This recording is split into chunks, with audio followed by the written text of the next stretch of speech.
अगर आप भी पीजी कर रहे हैं या पीजी कर चुके हैं, पीएचडी कर रहे हैं या पीएचडी कर चुके हैं, तो आपका भी सपना होगा भविष्य में असिस्टेंट प्रोफेसर बनने का। तो अगर आप बिहार में असिस्टेंट प्रोफेसर बनना चाह रहे हैं तो बिहार में असिस्टेंट प्रोफेसर के लिए नया नियमावली जारी किया गया कि अब जो है असिस्टेंट प्रोफेसर का चयन इस प्रक्रिया से होगा।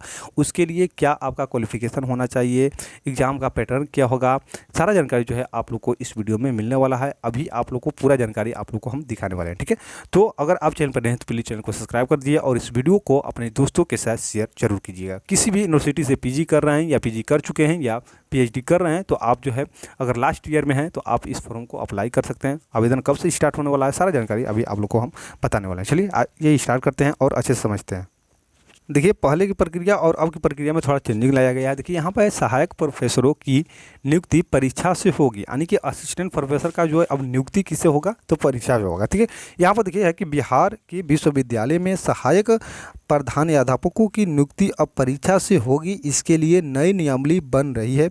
इसके तहत 160 अंकों की लिखित परीक्षा और 40 अंकों का साक्षात्कार प्रस्तावित है, यानी कि आपका जो है लिखित परीक्षा होना, रिटेन टेस्ट होगा 160 नंबर का और 40 नंबर का आपका इंटरव्यू होने वाला है, ठीक है। पहले ऐसा नहीं होता था। राजभवन के नई नियमावली के मसौदे पर राज्य के सभी विश्वविद्यालय के कुलपतियों को उनके हस्ताक्षर और सुझाव के लिए भेजा गया है। इस दिन के अंदर इन्हें मंतव्य देना है। माना जा रहा है कि सभी कुलपतियों की सहमति के बाद यह नियमावली जल्द ही लागू कर दी जाएगी। प्रस्तावित नियमावली के अनुसार असिस्टेंट प्रोफेसर की नियुक्ति के लिए 200 अंकों की चयन प्रक्रिया निर्धारित की गई है। लिखित परीक्षा वर्णनात्मक प्रकृति की होगी।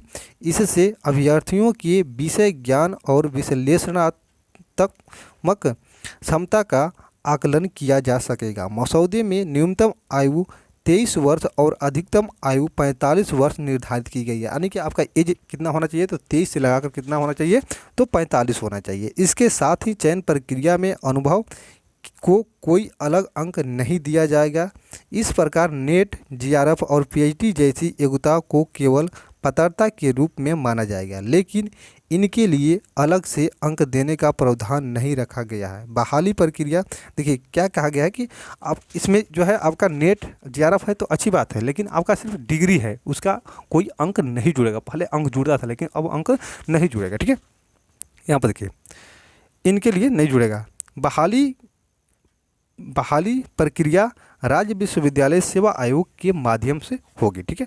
और देखिए यहाँ पर इन प्रावधानों को पूरा करने वाले को मिलेगा मौका, यानी कि आपका जो है क्वालिफिकेशन क्या होना चाहिए, एलिजिबिलिटी क्या होना चाहिए। देखिए यहाँ पर है कि यूजीसी या CSIR द्वारा आयोजित राष्ट्रीय पात्रता नेट उत्तीर्ण करनी होगी, यानी कि आपका नेट का जो है नेट आप क्वालिफाइड है तभी जो है इस फॉर्म का अप्लाई कर सकते हैं।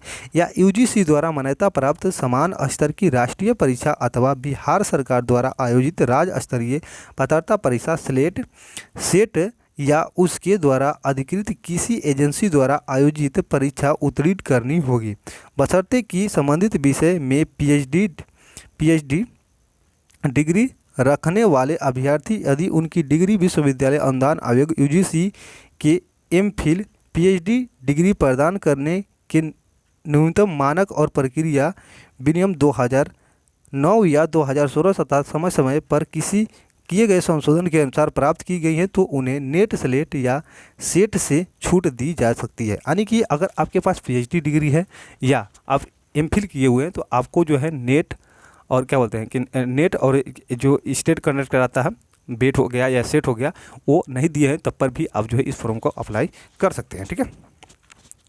देखिए छूट दी जाएगी।